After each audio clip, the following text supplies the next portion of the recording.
tablets. This is the Nexus 7 made by ASUS, and it's a tablet, and it's coming to the Nexus line. So the Nexus line, historically known as kind of that pure stock Android line, finally has a tablet to call its own. Now this is made by ASUS, and to give you a brief rundown of specs, it's packing a 7-inch 1280 by 800 display. It's got a front-facing camera that looks to be 1.2 megapixels. You've got 1 gigabyte of RAM, 4,325 milliamp hour battery. Now this is going to come in 8 and 16 gigabyte variants for $199 and $249.99 respectively. Pardon my thing here that I'm using to open this, my collar stay. But that's all I got around here, because obviously I'm traveling. I did not bring any knives with me because that wouldn't have been allowed through TSA. So let's take a look here.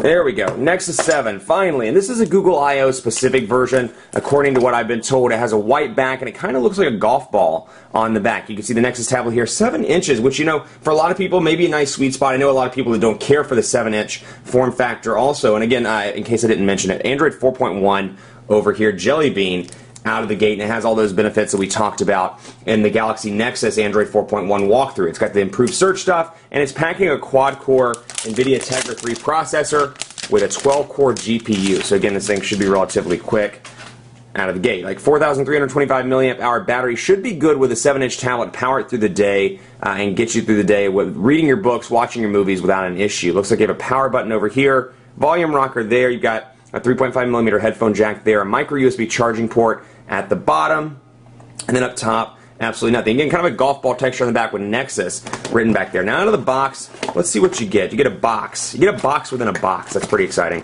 And it looks like you get an AC adapter module. You get some warranty stuff. You get quick start guide.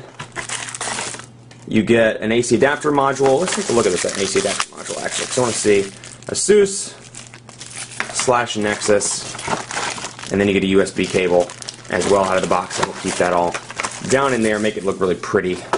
At least try to kind of preserve the way it looked when it came out of the box. That never works though.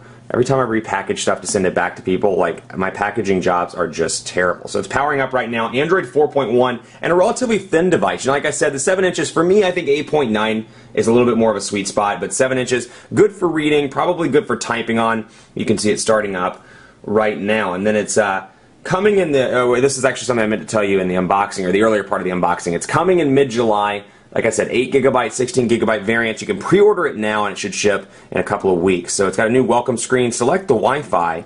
Let's see here. You know what? We're going to have to select, let's see, we'll try AT&T Wi-Fi and we'll see if we can obtain an IP address without going through the splash screen of signing up, which I doubt is going to happen. Maybe I need to set up, let's set up a hotspot. Out of the gate, typical Jelly Bean look and feel here. I almost said ice cream sandwich. You heard me say that.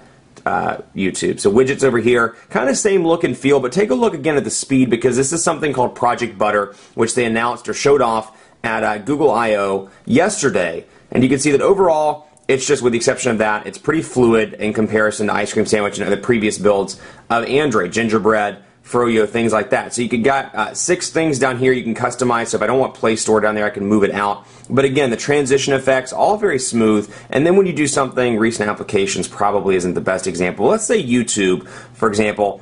You'll notice that the transition effects are a little bit different, and I probably need to set up my Google account, and that's why it's doing that. But Chrome is the default browser, but loading it up, you can just see the transition effects differences, how it kind of comes out of the bottom of the screen.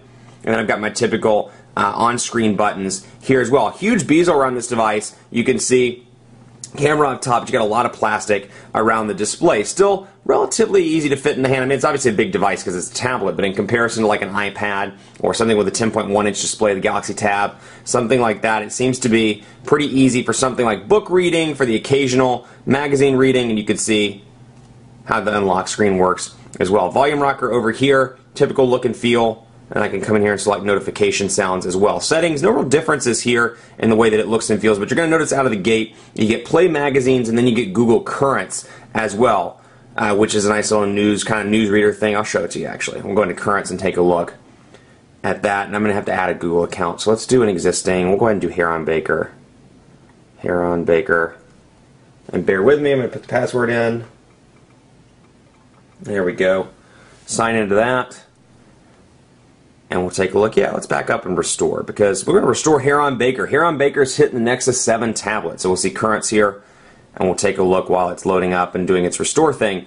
But you can see currents and how it looks, and it's really, you know, fluidity. It's all about fluidity, and they've really mastered the pretty fonts thing with Ice Cream Sandwich. And now it's about fluidity, and it's definitely an improvement over stock Ice Cream Sandwich. So we'll come in here, and you can see the dots down here. I can move from page to page pretty easily. But again, a good tablet to read on, a perfect size, or near perfect size in my opinion, for reading, because it's easy to hold with one hand. And even though, you know, typing on a tablet weirds me out, like the way the gestures work, it's a little bit easier on a 7-inch because you can touch your thumbs together and type kind of like you would on the Galaxy Note or a large phone. Now you get into like 8.9 or 10.1 and it becomes very hard to type on. Otherwise, similar folders feel here, and it's giving me all the shortcuts and hints, but this is the meat of it to me. Google Now, really, really cool.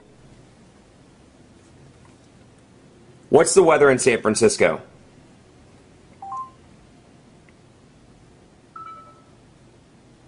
And so I can load up and do my search stuff from there. Now again, I have new messages in here on Baker, so you can see it's individually categorizing those emails, which I really like. You can see, but just a much more robust notification setting system all around. You can see very clear, very easy to use, and you've got all your emails. I've got here on Baker, I know which account it is. I have a bunch of unread emails, and then from here I can see updates available as well. So much more robust than Ice Cream Sandwich and previous builds. And then I can go into Google Play and take a look at this as well, and you can see magazines are now added. So it's apps, music, magazines, books, and movies. Lots of changes to the tablet. Pretty cool tablet, no back camera, front-facing camera though for Google Plus Hangouts